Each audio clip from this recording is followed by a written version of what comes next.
अब मैं आपको पाकिस्तान की मिस इन्फॉर्मेशन कैंपेन के बारे में अवगत कराऊंगी।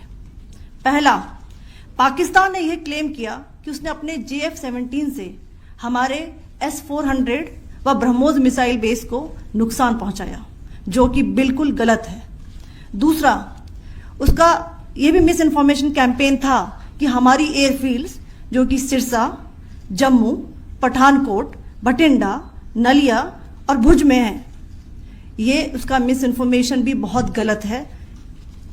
तीसरा, पाकिस्तान के मिस इन्फॉर्मेशन कैंपेन के मुताबिक हमारे एम्यूनिशन डम्प्स जो चंडीगढ़ और बियास में है उसका डैमेज हुआ, यह भी बिल्कुल गलत है।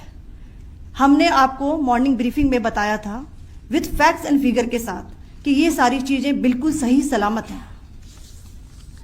अब मैं आपको बताना चाहती हूं कि पाकिस्तान के एक प्रेस कॉन्फ्रेंस में ये बात की गई थी कि उनके सीनियर मिलिट्री ऑफिसर्स जो कि पूरी तरह से ये भ्रामक हैं और तथ्यों से दूर हैं कि पाकिस्तान की ओर से ये झूठा आरोप भी लगाया जा रहा है कि भारतीय सेना ने मस्जिदों को नुकसान पहुंचाया।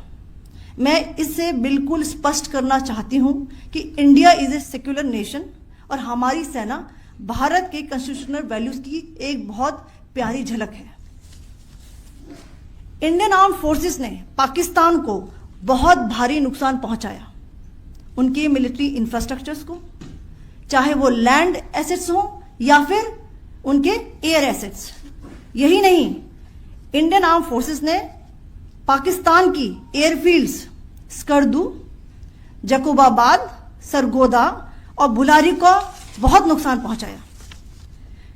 इसके अलावा पाकिस्तान के air defence system, radar system, उनको भी एयर स्पेस में अनटेनेबल किया।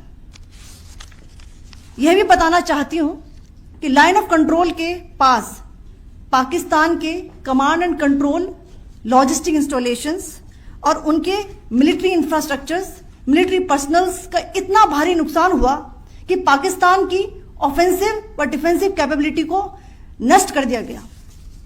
अंत में मैं फिर से ये बात दोहराना चाहूंगी, इंडियन आर्म फोर्सेस पूरी तरह से तैयार है, सतर्क है और भारत की संप्रभुता और अखंडता की रक्षा के लिए पूरी तरह से कमिटेड है।